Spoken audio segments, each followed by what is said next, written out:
მე რაც მახსოვს ნაცნობრეობის წარმომადგენელმა თავად გააკეთა განცხადება, რომ მოხდა უბრალოდ მისი ერთი საფლობილიდან გადაყვანა მეორე საფლობილში. მოახსენე ციფრებზე პირდაპირ განაცხადა, სანამ არაფერი არ შეცვლილა. კარგად იციან მათაც, რომ გადავიდა იქ, სადაც უნდა იხდიდეს საჯელს მჟავდებული. ეს არის ჩვეულებრივი პროცესი. აქამდეც უკვე ხედავდით საჯაროდ, რომ ძალიან კარგ ხასიათზეც იყო, ძალიან კარგ ჯანზეც იყო, სოფლიო პოლიტიკას ალაგებდა არა მარტო საქართველოსაც, ასე რომ ეს გადაწყვეტილება გასაგები არავისთვის არ იყო. ვიმეორებ მისივე პარტიის წევრებისთვისაც კი, ასე რომ ის გააგრძელებს განაჩენით მიკუთვნებული მჟავლის მოხდას, რაც აქვს სასამართლოს მიერ. თუმცა მის საპატიმოში გადაყვანის გადაწყვეტილება სასამართლოა, როგორც უფრო რეპრესიას და ასე შემდეგ სააკაშვილის მიმართ. რომაც არ ჯანმრთელობის პრობლემა, ჯია. ნუ ალბათ ამ განცხადებას აკეთებენ იმიტომ, რომ უბრალოდ უნდა გააკეთოს რაღაც განცხადება. კიდევ ერთხელ ვიმეორებ, ის რომ ყველა მჟავდებული იხდის სასჯელს, იქ სადაც ეს აქვს განკუთვნილი შესაბამისი განაჩენით, ეს არის ჩვეულებრივი მოვლენა. თუ პატიმარი არის ცუდად და ავად, ამ შემთხვევაში მას დაენიშნება უკუნა, რომ ჩვენ კარგად ვიცით, რომ მისი გამოგონილი დაავადებები უკვე აღარჯერა თავისივე მხარდამჭერებსაც კი. აუ ადამიანმა დემენცია დაამოწა, რაღაცა სამედიცინო სფეროში შეიტანა რაღაცა დიდი წვლილი, რევოლუცია მოახდინა რეალურად სამედიცინო სფეროში დემენცია დაამოწა. მით უმეტეს ამ ფონზე, როდესაც ის გამჯანმრთელებულია უკვე სრულად და არაფერი არ აქვს წლებია მის ჯანმრთელობასთან დაკავშირებით ბუნებრივია, ის მოიხდის სასჯელს იქ, სადაც ეკუთვნის. აქამდე არ გადაიყვანს, იმიტომ რომ ნახეთ რა სამწუხაროდ მომწვა ქვეყანაში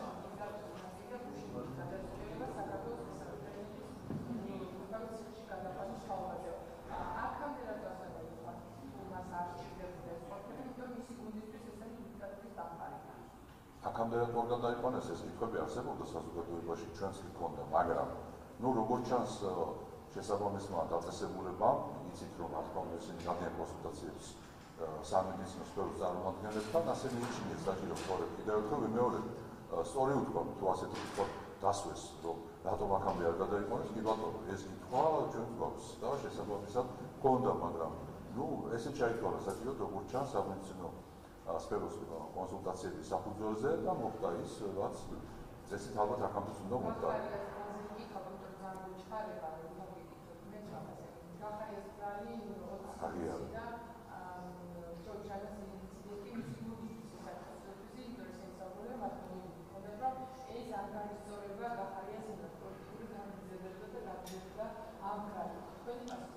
ნუ სურპრიზი რომ არ იყო გახარიას გუნდისთვის ეს გადაწყვეტილება, გასაგებია, იმიტომ რომ ადრეც იყო ცნობილი, მაგრამ განსაკუთრებით საგამოძიებო კომისიაზე გახარიას ახსნა განმარტებების შემდგომ უკვე ცნობილი გახდა რა იყო მიზანი მისი შინაგან საქმეთა მინისტრობის დროს ამ გადაწყვეტილების მიღებასთან დაკავშირებით, იმიტომ რომ კითხვებზე პასუხები არ ჰქონდა. რატომ არ შეუთანხმა არავის არაფერი და დადგა იქ საოკუპაციო ხაზთან სამუშაო, რომლის შემდგომაც უკვე იქ არსებული მოსახლეობა ვერაც სარგებლობდა იმ ადგილით, რითაც სამუშაოს ადგილამდე სარგებლობდა და ადამიანები თვითონ მოვიდნენ მოქალაქეები და პირადად ახსნეს ეს, რომ ეს არ იყო ის გადაწყვეტილება, რომელიც სარგებლით დამთავრდა იქ ყოფი და მცხოვრები ადამიანებისთვის.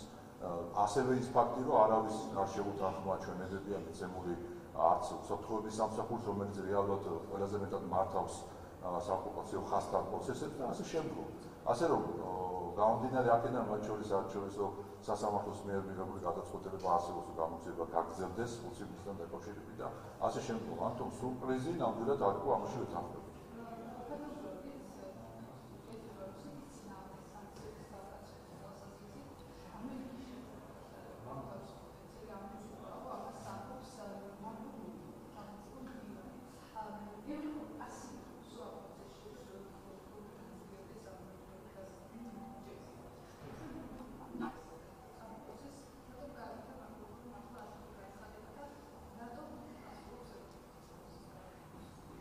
ზოგადად ტრამპის ადმინისტრაცია, მათ შორის მარკო რუბიო, რომელიც ატარებს ძალიან პრაგმატულ პოლიტიკას, აკეთებს ასეთ განცხადებებს, რა თქმა უნდა, რომ რუსეთთან ასეთი ტიპის სანქციებმა და პროცესებმა არ გამოიყო შესაბამისი შედეგი. ჩვენ კარგად ვიცით დღევანდელი ადმინისტრაციის, ამერიკის შეერთებული შტატების დღევანდელი ადმინისტრაციის დამოკიდებულება მათ შორის რუსეთ-უკრაინის ომთან დაკავშირებით და ასე შემდგომ. ასე რომ ეს განცხადება მოულოდნელი არავისთვის არ არის, გამომდინარე იქიდან, რომ თავად ევრობიუროკრატიებიც კი აღიარებენ იმას, რომ ამ სანქციებმა არ გამოიღო შედეგი, ისიც რომ ევროპა პასიურობს აი ამ პროცესებში, რასაც რუბიო ამბობს, ეს ცნობილია, ეს ფაქტია უკვე, გამომდინარე იქიდან, რომ არავინ არ ერთვება ასეთი ტიპის პროცესებში და ყველა ამბობს, რომ ეს არის უკრაინის საქმე და უნდათ რომ სხვამ გააკეთოს ის, რითაც მერე მშვიდობა შენარჩუნდება მათი აზრით ევროპაში.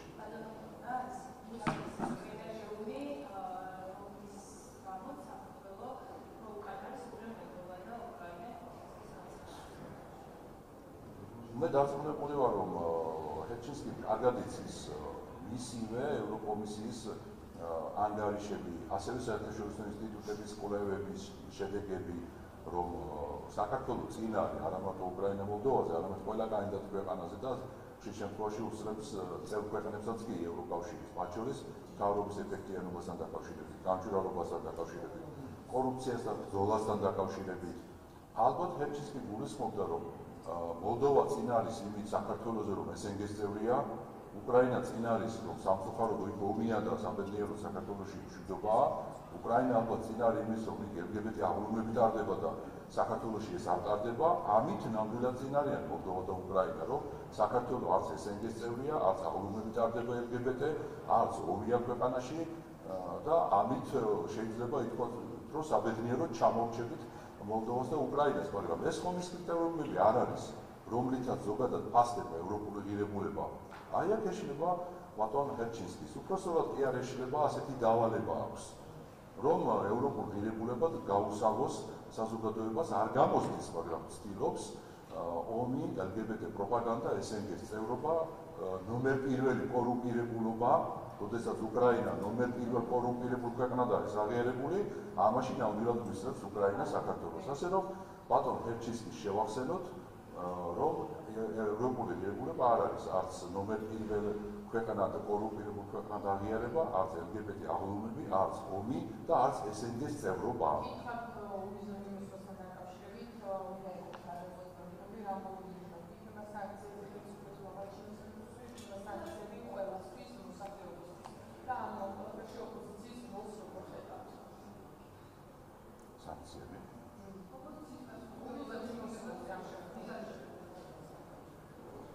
ჩვენ არაერთხელ ვთქვით, რომ ვერცერთი მექანიზმი ვერ გამოდგება იმის დასაშინებლად და დასაშანტაჟებლად ქართველი ერის მიმართ, რომ აქ LGBT აღლუმები ჩატარდეს, ომი დაიწყოს, ტრადიციებზე უარი ვთქვათ და სახელმწიფომ სუვერენიტეტი გადასცეს სხვა ქვეყანას.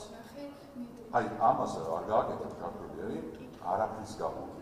ის რომ კანდიდატის სტატუსთან დაკავშირებით ვაჭრობა ჰქონდა და მაინც არაფერი გამოვიდა, იმიტომ რომ იმსახურებდით, ამიტომ მოგწეს. ის რომ ვიზა ლიბერალიზაციას იმსახურებდით და 2017-ში ამიტომ მოგწეს.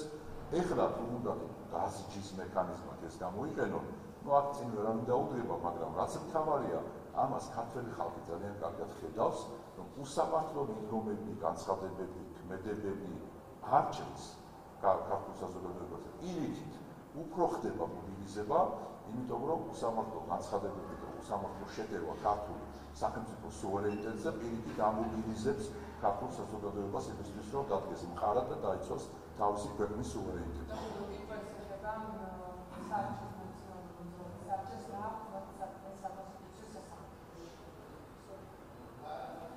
საინტერესო არის ნამდვილად, გასეთქვია სასამართლოს პროცესზე იმ ადამიანებს, რომლებიც გადაურჩნენ ნაცმოძრაობის ჯოჯოხეთილ რეჟიმს და ვის გადაურჩა რა დღეშია ეს ნახა ქართულმა საზოგადოებამ ორჯერზე საგამოძიებო კომისიის სტომებზე 6 თვის განმავლობაში.